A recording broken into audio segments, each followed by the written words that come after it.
జాతక ప్రకారం అన్నీ బాగానే ఉన్నాయి. కానీ మీరు పొంతన లేదని అంటున్నారు. పొంతన ఉంది అంటే ఇప్పుడు కోర్టు పోవాల్సిన అవసరం లేదు కదా! కాబట్టి పొంతన లేదనే కదా అర్థం. మరైతే సమస్య ఎక్కడుందని ఆయన అడిగారు. అందులో సమస్య ఎక్కడుందంటే, అమ్మాయి జాతకంలో రెండవ స్థానంలో శని ఉన్నాడు. అమ్మాయి జాతకంలో రెండో స్థానంలో శని ఉన్నాడు. దానికి అర్థం ఏమిటంటే, ఆమె మాట్లాడి భర్తకి విరక్తి కలిగిస్తుంది. అంటే ఆమె నాలిక మీదే శని తిష్ట వేసి ఉంది. ఎప్పుడు చూసినా ఆమె పటపట మాట్లాడి, ఆ అబ్బాయికి ఆమె మీద ఒక లవ్ లేకుండా చేస్తుంది. అప్పుడాయన అడిగారు.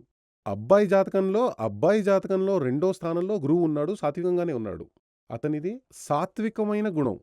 ఈమె రజోగుణం కలిగినది. రాక్షసిగా ఉంది. ఈ 2 ఎలా కలవగలవు? అలా అయితే వీళ్ళిద్దరికీ